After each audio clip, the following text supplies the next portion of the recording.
ఓం నమః శివాయ శ్రీమాత్రే నమః. మిత్రులకి శ్రీభిలాషులకి అలాగే నేను ఇంతగా ఆదరిస్తున్న యూట్యూబ్ ప్రేక్షకులందరికీ కూడా పేరు పేరు ధన్యవాదాలు. మిత్రులారా, మీ అందరికీ పరాదేవత ఎల్లవేళలా మీతో ఉండి మీ మనోవాంఛ నెరవేర్చాలని మనస్ఫూర్తిగా కోరుకుంటున్నాను. మనం ఏ దేవుడికి ఏ ప్రసాదం ఏ నైవేద్యం పెట్టాలి, ఏ పత్రాన్ని సమర్పిస్తే ఎటువంటి ఫలితాలు కలుగుతాయో తెలుసుకుంటూ వస్తున్నాం.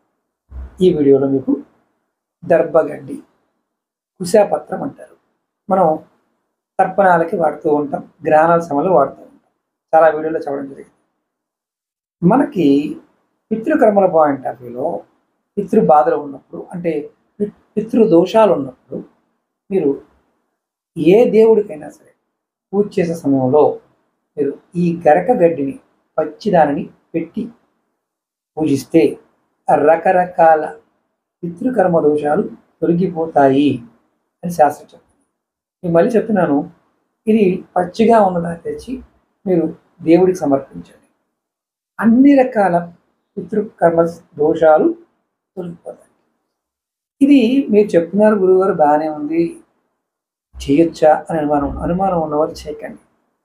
ఎవరికైతే నమ్మకం ఉంటుందో, వీటి గురించి తెలిసి ఉన్నవారు ఎవరైనా సరే ఖచ్చితంగా కామెంట్ చేయండి. అలాగే ఓం నమః శివాయ కామెంట్ చేయండి. నేను మిగతా వీడియోలు కంటిన్యూ చేయడానికి ప్రయత్నం చేస్తాను. ఎందుకంటే ఈ సబ్జెక్ట్ ఇంట్రెస్ట్ లేదనుకోండి, నేను వీడియోలు చేసిన పెద్దగా యూజ్ రావు. రెండో, జనాలకి వెళ్ళినప్పుడు వీడియోలు చేయడం వల్ల పెద్దగా ప్రయోజనం ఉండదు. కాబట్టి వీడియోని ఖచ్చితంగా 10 మంది మిత్రులకి మీరు షేర్ చేయండి.